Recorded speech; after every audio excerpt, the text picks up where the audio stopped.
Okay, so end users, I mean, faced with sort of more and more increasing complexity around cybersecurity. I mean, it's always in the headlines for the wrong reason, sadly. But a lot of them, I think, are choosing to look at or are actually outsourcing the security function. And that's the sort of new breed of MSSPs and other third parties, right? So just, yeah, perhaps you can give us a bit of background as to how bad that situation is or how good it is for MSSPs, I suppose, put it the other way. Yeah, I think it's probably the latter if you're in the MSSP game. But I think there's definitely a trend towards more and more outsourcing. And I mean, there are a number of long talked about challenges that enterprises face in the cybersecurity landscape. To a point that it's almost a cliche at this stage. But there's an ever-evolving threat landscape where the bad actors always seem to be one step ahead. The complexity of cybersecurity toolings just continues apace. I mean, if you look at some of the largest enterprises in the world, they're probably managing 200, if not more, and that's just in security. Then there's the broader network on top.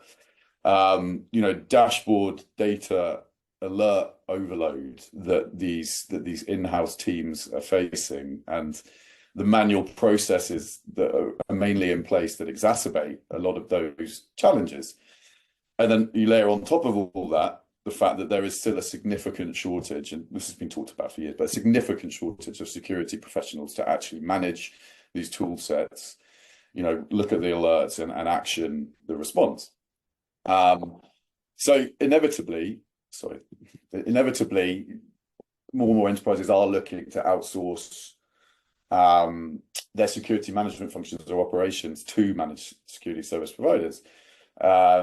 It allows them to leverage sort of centralized and specialized expertise, advanced security technologies, and fundamentally allow their internal teams to have more time to focus on other key matters and rely instead on that sort of hub of expertise that an MSSP can deliver for them. Okay, but in turn, a lot of the issues you've described then just are merely moved, if we like, from the end user to the MSSP. So they might be expanding their SOC capabilities, but they still kind of inherit that complexity and some of those challenges. So I suppose the question is really, are existing sort of SOC solutions fit for purpose, or do they need to evolve to help the MSSPs themselves cope with that sort of complex, ever-changing cybersecurity landscape that you've already described? Yeah, absolutely. I mean, the first point is MSSPs are very much expanding and evolving their capabilities around security operations and managed detection and response services, because they need to handle this, myriad of toolings and technologies that they're managing in-house. Then the challenges, I'll outline what I regard as those challenges, and we've touched on it a little bit at the top. But the first one is around data, handling and making sense of the vast amount of security data and telemetry that they get from all these toolings, part one. And then an inability to properly correlate that data from all these different sources to actually identify what are the real threats. And then beyond that, prioritization of action, determining which of these threats are the most critical and require their immediate attention. Because again, back to the point, analysts working in the SOC only have so much time, only have so much ability to look at the threats and the data and the alerts that are coming into their systems, and they fundamentally cannot get to everything. So can they understand? Can they get that context and that prioritization from a tool that tells them fundamentally this is critical, this is what you need to action immediately? And we talked a little bit earlier about about manual processes. So how can we reduce the amount of action that is manual and move to more but trusted automation to enhance the efficiency and response rates and improve things like mean time to detect and mean time to respond. Okay, so that sounds as if, I mean, I'm sure existing platforms are attempting to a certain extent to do that, but is it fair to say that we need almost, if not start with a blank piece of paper, but we certainly need a new type of SOC platform to do the types of things that you've just outlined? Is that right?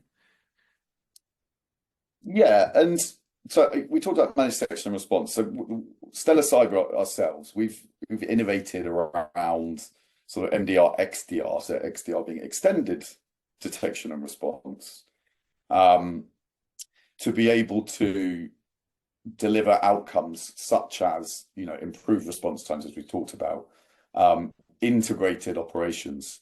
So bringing telemetry from all these different tool sets into, and forgive the expression, but that single pane of glass view, doing away with things like swivel chair syndrome that's talked about a lot of, having to jump between lots of different dashboards to correlate data points across, the different tool sets. We can bring in enhanced threat intelligence to again add more context to the alerts that we're seeing, and again deliver automation. So historically, if you look at some of the tools used in SOC, you've got things like traditional SIM platforms. That's really the data collection and an analysis piece. You've had SAW platforms as well, which is more around the orchestration and automation and response. What we're looking to do at Stellar Cyber, and what this relatively new XDR market, yet another acronym, but it's looking to do is to integrate all these different capabilities into one single platform.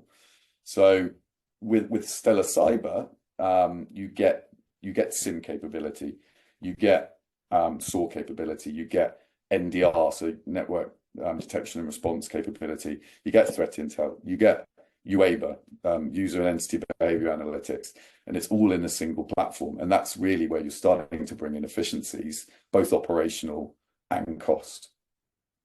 Okay, and in terms of then the sort of the basics or the must-haves for this new type of, or evolving type of SOC platform, we're talking things like, I think you mentioned sort of data integration, detection, the signal correlation piece, analyst sort of analytics, helping folks look at what's happening, and I think hyper automation as well. So I don't know if you want to talk about all of those or just highlight one or two that you think are particularly important.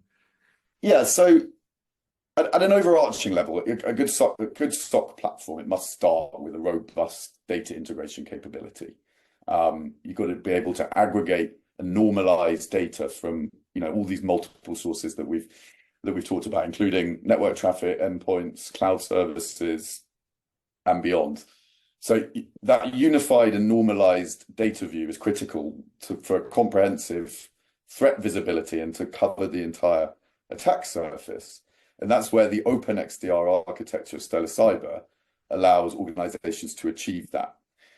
It's why Gartner and the broader analyst community are starting to really, around the conversation about XDR, are really starting to focus and call out that open piece, right? Historically, a lot of the vendors that entered XDR or pivoted into XDR from EDR, I won't be naming names, but some of them are fairly obvious. XDR is, I guess, the new shiny thing that vendors are looking to pivot into. These XDR platforms were or are what we call closed, or we call anchored, and therefore they rely on certain data sources, which leads to lack of choice of security toolings, vendor lock-in. And what we've innovated is around the openness, right? Which means we will integrate with any data source. We currently support, I think it's close to 600 different data sources that we can collect telemetry from, but we also make commitments and we develop new connectors very, very quickly if one of our customers or partners brings to us a data source that we've not seen before and therefore not built that integration for. So that's one of the commitments that we made. We have a dedicated connector team to do that. our stated mission at Stellar Cyber is to democratize cybersecurity, and that's fundamentally giving partners and customers the ability to retain the choice of the tools that they want to rely on to secure their environments and their data, but also offering them this broad platform that has a lot of capabilities, so that where they can look to or want to consolidate down toolings, we give them the opportunity to do that as well. But you called out some sort of specific things beyond data collection. Data collection is obviously critical. If you're not collecting the data, then you can't analyze it, you don't see the alerts, and you can't take any action. So detection capability, I'll move on to detection. Detection capabilities are critical. A SOC platform should employ advanced techniques such as machine learning, behavioral analytics I talked about earlier, anomaly detection, to identify these potential threats.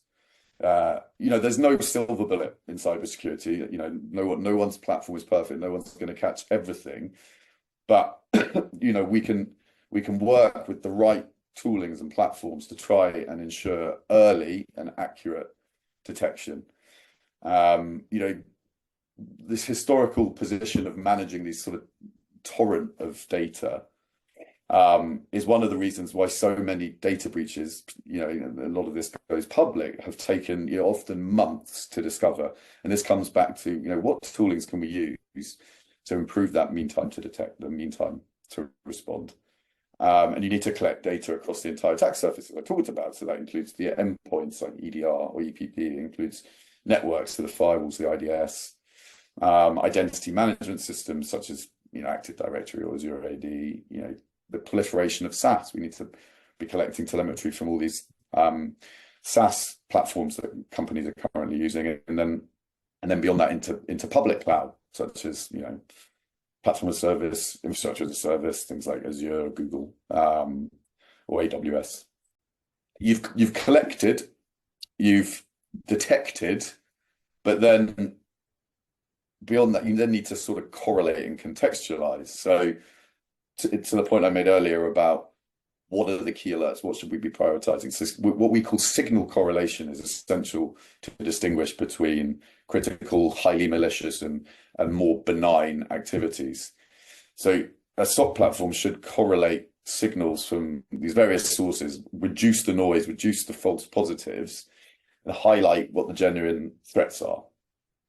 So all vendors talk about AI, but our platform was built with AI at the core. So we leverage a significant amount of machine learning models throughout the data collection.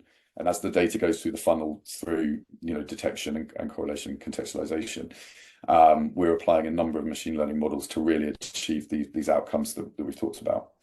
But beyond that, we have specific and analyst assistance capabilities within the platform as well. So features such as the AI-driven recommendations, automated investigation playbooks, they're vital for sort of empowering and maximizing the efficiency of these analysts.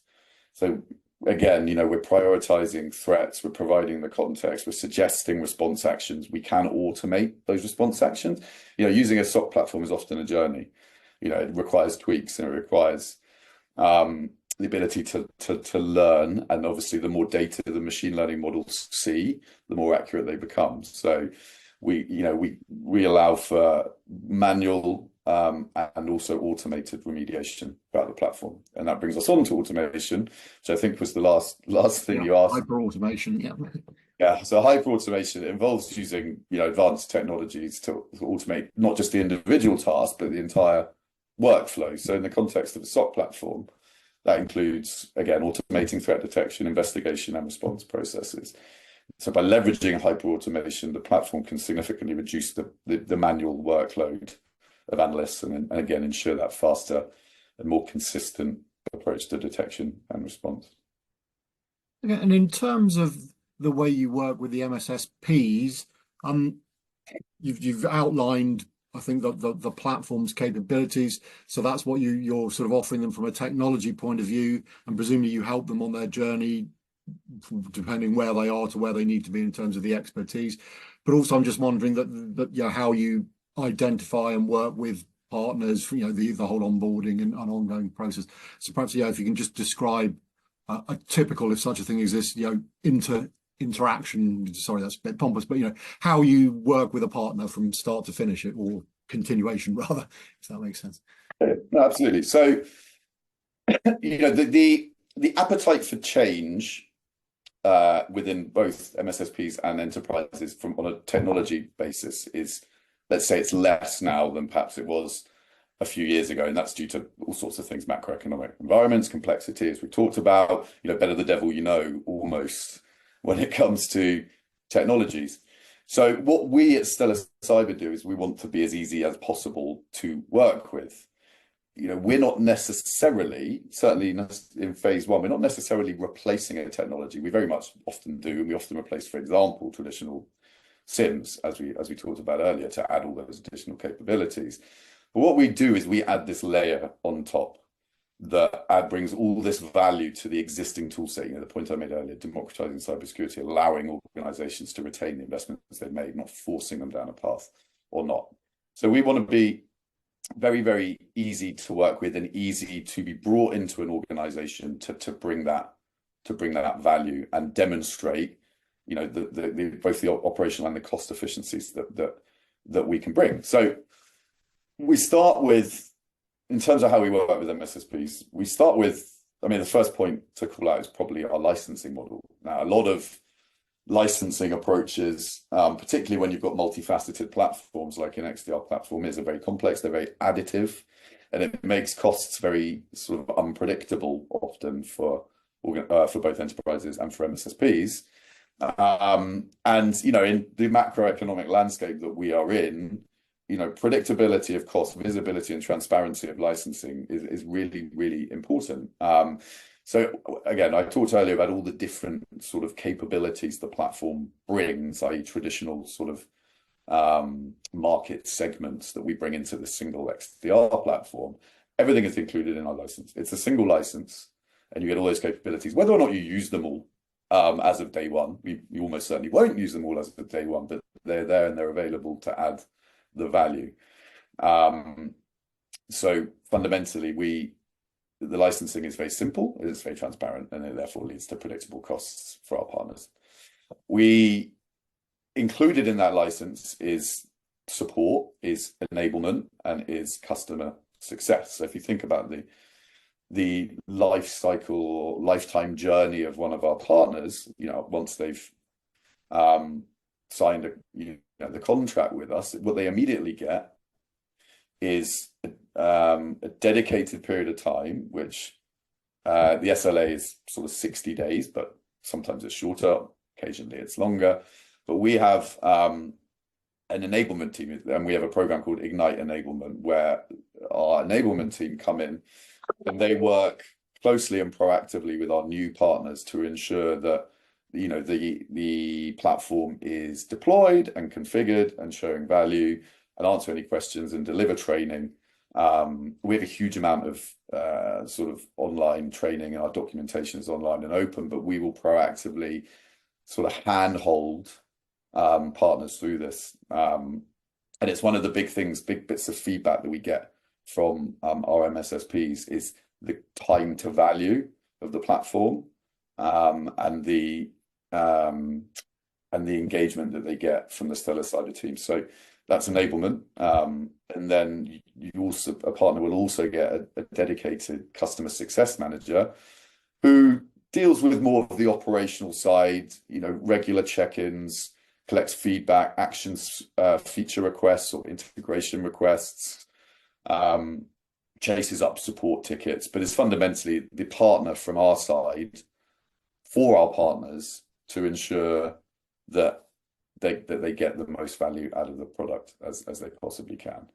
I touched on training. We have a huge amount of training material as well that we make readily available at no cost to our partners, so that because obviously this is technology, it's fast paced. We develop the platform regularly, so we need conduits into the partner community to ensure that that they know about and are able to benefit from the developments that we make into Stellar Cyber.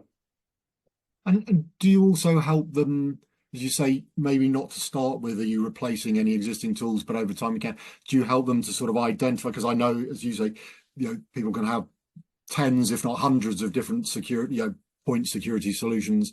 And one of the complaints is they just want to rationalize it into a smaller amount of tools. So do you sort of help them with that process proactively in terms of saying, looking at their environment, saying, well, actually, you can potentially bin those 20 applications or whatever it is, and we can take that on, or just give advice, or do you leave them to sort of work it out for themselves, or how does it go?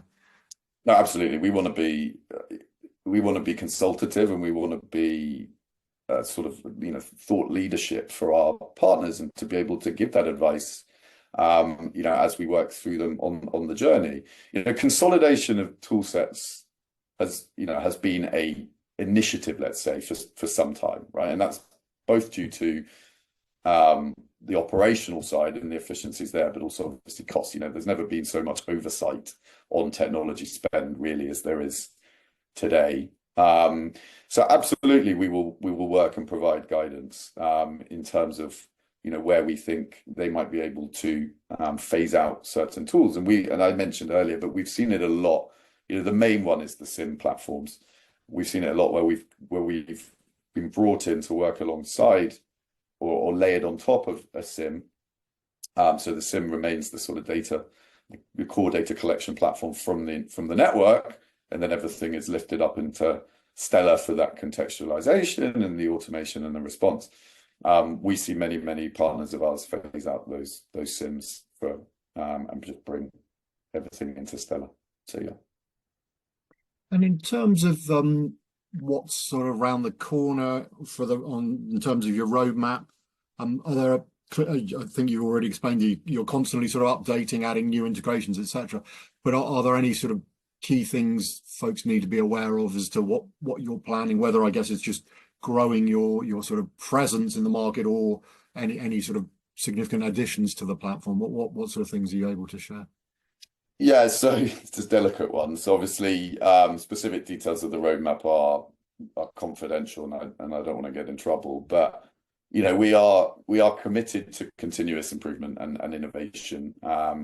So I would say the key focus areas are expanding integrations. We're always adding integrations, as we talked about. Enhancing the AI and machine learning within the platform. We currently have, I won't go into details, but we have a sort of detection AI, we have a correlation AI, we have co-pilot AI, we have this hyper automation AI, which we're bringing in as well. So we're constantly looking at ways to add more and more efficiency through AI within the platform. We're always looking to improve the user experience. So there's ongoing enhancements to the user interface, analyst workflows, playbooks, always looking to improve the experience of our partners using the tool and the efficiency they get from it. Always improving automation, so we're introducing more sophisticated automation capabilities to handle even more complex tasks, workflows. And specifically for the sort of MSSPs and the support piece that we've just talked about, we constantly evolve and expand our support resources, our training programs, to ensure that they, as discussed, can sort of fully leverage the platform as it is and how it's developing. So we are dedicated to evolving the platform. A big thing these days is that partnership and collaboration between vendor and an MSSP. It's where customer success teams come in. It's why we have things like customer or partner advisory boards where we collect feedback and action that feedback. We can't commit to deliver every single request and every single capability that the market wants, but we are committed to that collaborative partnership and to develop the platform. And maybe just finally, from an MSSP's perspective, I mean, if they're aware that have come across some of the challenges we talked about at the beginning of the interview, I guess the advice you would give them as to what to look at when they're trying to understand plotting their way forward, It'd be good, yeah, good, just one or two bits of advice to help them, identify which direction to turn, to move towards the kind of scenario you've outlined where there's a modern, shall we say, or digital SOC platform, that can help them improve their service to their customers. Yeah, I mean, in a way, almost the vision is sort of a SOC-less platform, delivering so much trust and automation that you almost don't need the SOC. Now, that's a bit of a pipe dream, and also MSSPs and certainly the analysts within them probably don't want to hear that because it might put them out of a job. But we're looking to deliver, those capabilities. We're working towards automation, like really, really extensive automation that you can trust. Now there will always be processes that will require analysts and manual intervention. That's inevitable. In terms of when you're looking at platforms, I think we covered a lot of it, but again, for me, it comes back down to the data collection and the normalization. Are you actually able to ingest data from across the entire attack surface, all internal and external tools and clouds and SaaS? Because if you don't have, you don't know what you can't see ultimately. So that's the key thing for me, is what are the data collection capabilities of the SOC platforms that you're looking at or you're using. Okay, it's been great to chat and some excellent insights into the world of cybersecurity, which is complex and ever evolving, but I think you've shed quite a lot of light on much of it. So Hugo, really appreciate your time. Thank you very much indeed. Thank you. And you, Phil, thank you very much for your time. It's been a pleasure.